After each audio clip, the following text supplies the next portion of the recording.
Okay, I'm going to open it up. We're going to continue this discussion as free-flowing as we can make it. And I'd like to involve you on the floor with this. Could I make just a couple of comments before I start calling speakers from the floor? Would you please be brief? Because we want to give everybody an opportunity to engage. Would you please stick with the issues that we're discussing? And please use the experts that we have here to discuss the science. If you have a question about science, or you feel there's an issue that we haven't raised adequately, feel free to raise that point, but I'd ask you to do so briefly and to do it, if you can, in the form of a question that the science experts that we have here can give us the benefit of the scientific state of knowledge in these matters. And if you have just a general comment, you're welcome to, but keep it brief, to the point, and obviously we expect respect for everybody in the room. This gentleman here. My name is Ratan Lal. I'm Professor of Soil Science at Ohio State. And the question of climate affecting food production. I think it's perhaps I'm asking Dr. Pachauri, is it possible to separate soil degradation, for example, from climate impact? If the soil was not degraded, it was more resilient to climate, perhaps the food production impact of harsh climate could be less. Also, the green revolution of the 60s and 70s is pretty stagnating now because it was seed-based rather than soil-based. No, I think that's a very relevant question. But may I say that with the impacts of climate change, soil conditions are likely to worsen. And the point I'd like to emphasize is that we're not dealing with a static situation. I think it's high time the global system starts looking at the kinds of challenges we're going to have to meet in the future. For instance, surely with high precipitation levels, extreme precipitation levels, which we know are going to increase in intensity and frequency, soil erosion will only become much worse. And I think that's something we have to take into account. I also want to highlight the fact that you would find with heat waves, soil conditions will worsen, and therefore it's likely that even the moisture that's retained in the soil will reduce over a period of time. In general, what I'd like to submit is that we have really not paid enough attention. I mean, since you raised the issue of the Green Revolution, we have not really looked at priorities by which we might be able to deal with the problem of rain-fed agriculture and the challenges that it's going to face in the future. And certainly, maintaining healthy soil conditions is an extremely important part of it. And you're right, I think by this emphasis on improved seed varieties and not looking at what we are going to do with soil conditions, we have perhaps in some parts of the world worsened conditions as far as the soil is concerned. And this is going to cost us dearly in the future. This has also led to deterioration of groundwater because of the leaching that takes place with excessive fertilizer use, pesticides, and so on and so forth. So I think good practice is going to be extremely important. But let me end by saying that we need to start looking at the impacts of climate change in the future. And certainly with an increase in heat waves, with an increase in salinity in several parts of the world due to sea level rise, and certainly with extreme precipitation events becoming more intense, more frequent, we will be dealing with situations that are far worse than what we have today. And these, unfortunately, will be dealt with and will actually impact on some of the poorest people and the poorest communities in the world. So we need to focus on these in our research and development and intellectual efforts. Okay, Marion, did you have another comment to make there? Yes, I'm sure that you know about those studies about the fact that the yields of cereals are plateauing now. And there are analyses trying to understand the causes of this change, this plateau. And obviously, the inadaptation of the genetics, the physiology of the plants during some special time when you have drought during a few days when the biology of the plant needed water or things like that are elements of the plateau. So it's a mixture. Of course, as you said before, it's not a silver bullet. I mean, it's a mixture of soil condition, but plant conditions, biology, and non-adaptation to those new conditions of variability of the climate and drought when you need water and so on. So it's not only soil, but soil plus genetic plus systems plus resilience plus pathogens and so on, yeah. Okay, I'm going to take 3 questions in a row, or 3 comments in a row. I'm going to start with this gentleman in the middle here, number 1, mic number 1. Brendan Dunleavy, agricultural consultant and journalist.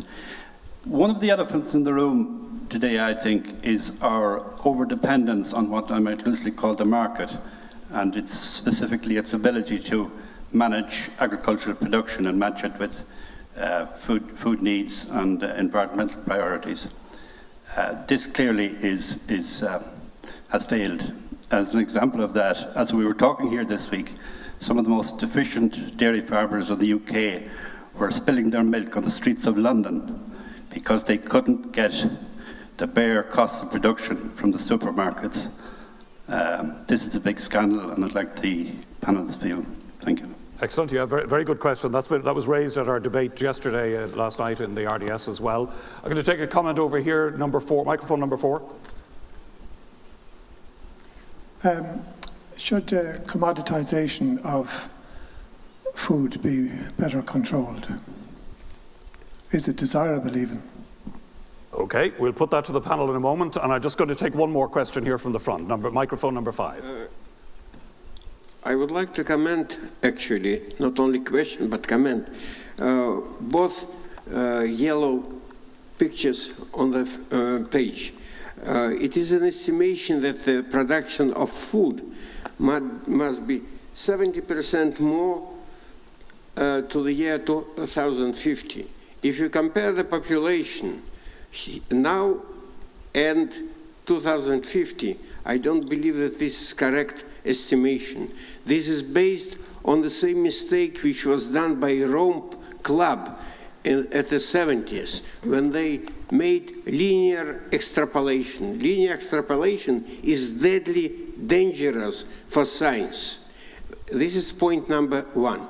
Point number 2 is it is considered as a given issue that the emission inevitably make irreversible changes of climate.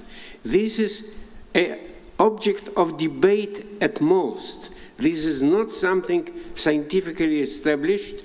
At least I have the right to speak on behalf of very many physicists who completely disagree with this point of view. On the other hand, one must have in mind that in a small country such as Israel, with a population of 7 million, where there is no problem of increasing heat, it is desert, and still the crop is more than in Holland. So the problem is not only in the temperature of the surrounding, but also in the technology, how the crop is growing. I can give you one important figure. An Israeli cow gives 1 ton of milk per month without any ability to walk and to pick up grass all around. So the problem is technology and development of genetics and so on and so forth. Thank you very much. Okay, well, thank you very much. A very interesting contribution there, and that actually ties in with the tweet we got from Pat O'Keefe of the Irish Farmers Journal. He was making the point in his tweet that technical efficiency at farm level is a key way to reduce emissions per unit of farm output. So it ties in somewhat with the comment you're making. Would somebody like to pick up on that last comment, and then we'll go back to the marketing issues? Yep, Marion? Yes, of course, you're right that if you say we need 70% to feed the world in 2050, it depends on the hypothesis. And we have made a work that is called Agrimonde with different hypotheses about the food diet, what you were saying. That is to say, if you imagine the people eat on the, let's say, the American diet, then you need to increase very quickly. If you imagine that the people eat, well, 2,200 calories, what average French people eat, and so you need 3,000 kilocalories per day to eat 2,200, then you don't need the same agricultural production. And if you look at those different hypotheses, in one of them you need 30% of increase of agricultural production, on the other one you need 80% of increase. And then you have other hypotheses about the, animal product transition.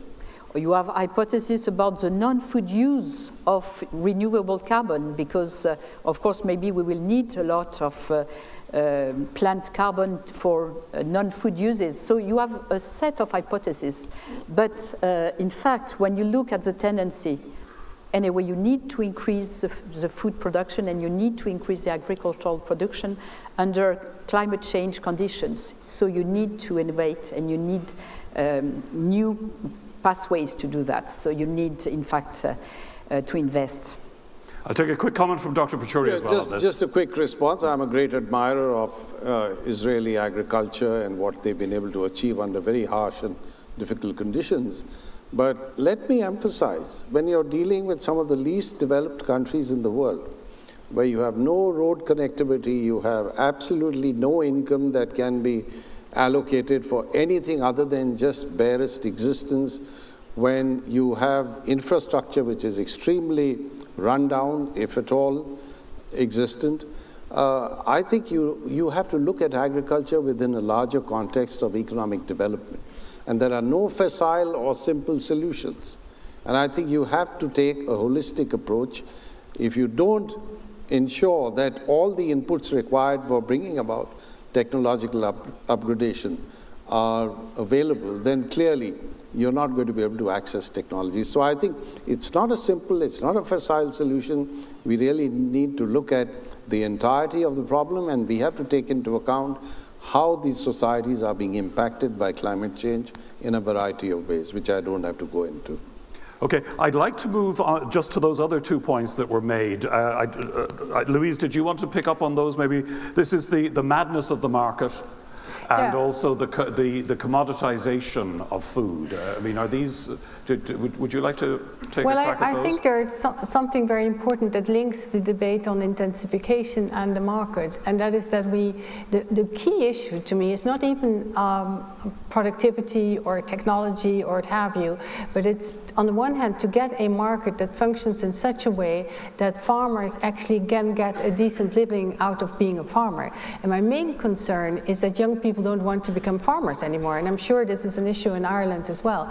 Unless we increase productivity at the farm level and have society change its attitude so that people can be proud again of food and respect food and eat it in such a way that they're conscious of what they're doing and conscious of how they buy, we cannot have a future of farming. And so the market is not a panacea, it's not going to solve things, but without a market we will not have a decent farming and a decent standard of living. I'm afraid that a lot of the so-called subsistent farmers actually are doomed in a way that their children will not want to be farmers. They go to the cities. The only way to solve that is to help them to make a quantum jump to become an entrepreneurial farmer, to have technology so that they don't have to bend over 75,000 times to plant a hectare of rice, for example, but to have some light mechanization or some adaptive way of increasing their productivities, of decreasing the impact on the environment, and be able to produce a surplus for the markets. Because in the end, you know, we're talking about 60 or even perhaps 65% of people who will live in cities. They will need farmers who produce a surplus, and we cannot get farmers who produce a surplus unless we have a well-functioning market where the price of food takes into account the kinds of impacts the food has